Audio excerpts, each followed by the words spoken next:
নমস্কার সবাইকে, রচনার প্রতিদিনে আপনাদের স্বাগত জানাই। আজ সকাল সকাল মেয়ের নিমন্ত্রণতে চলে এসেছি মেয়ের বাড়িতে। তাই ভাবলাম এসেছি যখন আপনাদের সাথে আমার মেয়ের বাড়িটাও শেয়ার করে নিই। আমার বাড়ি তো আপনারা সবাই দেখেছেন, এটা হচ্ছে আমার মেয়ের বাড়ি। ঢুকতেই সবার প্রথমে ডাইনিং রুম, এবং ডাইনিং রুমের ঠিক সাইডেই আছে লিভিং রুম। এবং এই যে ছোট ছোট জিনিসগুলো দেখছেন, এগুলো সব আমার মেয়ের পছন্দের। ওর ঘর সাজাতে খুব ভাল লাগে। ওই জন্য সবসময় আমার বাড়িও যেরকম ও সাজিয়ে রাখতো, ওর নিজের বাড়িকেও ঠিক সেইভাবেই সাজিয়ে রেখেছে।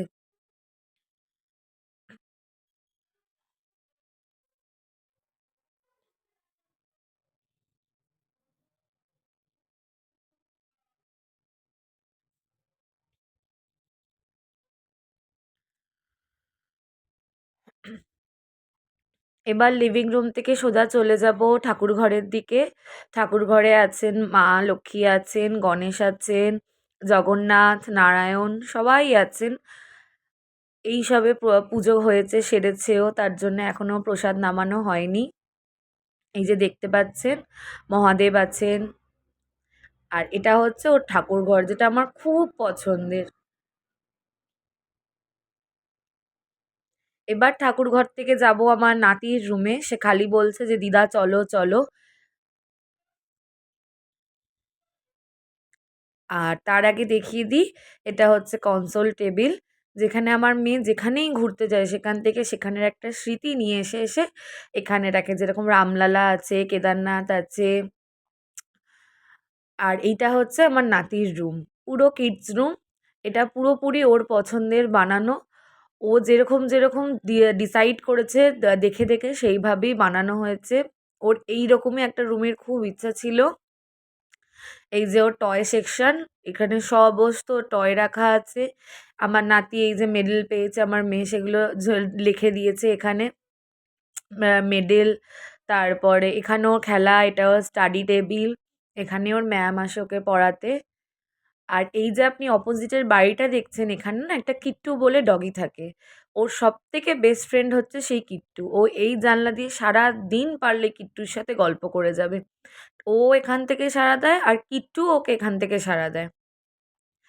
এবার যাচ্ছি গেস্ট রুমে। গেস্ট রুমের সাথেই আছে ব্যালকনি, এটা হচ্ছে গেস্ট রুম। গেস্ট রুম বলতে এখন আমি গেস্ট, এই রুমে এখন আমিই থাকবো।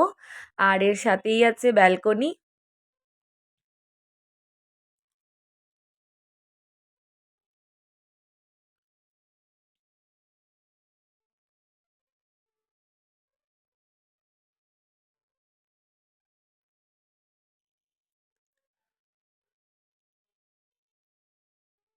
আর এটা হচ্ছে আমার মেয়ের আজকের রান্না। ও স্পেশালি আজকে মাটন রান্না করেছে। আজকে ও টেস্ট করছে যে ও আমার মতন মাটন রান্না করতে পারে কিনা। তাই আমায় দেখাচ্ছে যে দেখো এই যে মাটন রান্না করেছি। এটা ওর রান্নাঘর। আরও অনেক কিছু রান্না করেছে, মাটনটাই শুধু ও দেখালো তাই দেখালাম। আর রান্নাঘরের একদম অপোজিটে আছে ওদের মাস্টার বেডরুম। এটা হচ্ছে ওর মাস্টার বেডরুম। এইখানে যে জিনিসগুলো আপনারা সাজানো দেখছেন, এইগুলো হচ্ছে আমার পছন্দের। ও যখন এখানে এই জিনিসগুলো কিনতে গেছিল আমাকে নিয়ে গেছিল। তো এই জিনিসগুলো হচ্ছে আমার পছন্দের।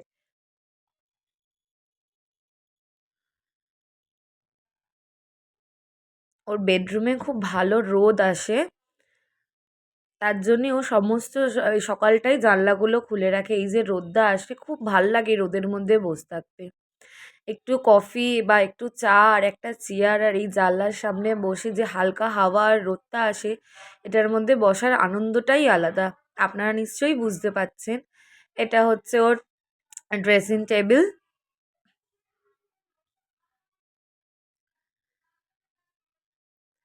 আর এই যে চেয়ারটা দেখছেন, এটা কিন্তু আমার মেয়ে কিনেছে বটে, কিন্তু আমি যখনই আসি আমি এই চেয়ার ছেড়ে উঠি না। আর এবার অ্যাট লাস্ট এটা হচ্ছে ওর দরজার পিছনের ডেকোরেশন। ওর দরজার পাশের দেয়ালটা খুব খালি খালি ছিল, এটাকে ও গ্রিনারি দিয়ে ভরিয়ে নিয়েছে। হ্যাঁ, অবশ্যই এগুলো অরিজিনাল গাছ নয়, এগুলো সবই ফলস, কিন্তু দেখতে খুব সুন্দর লাগে।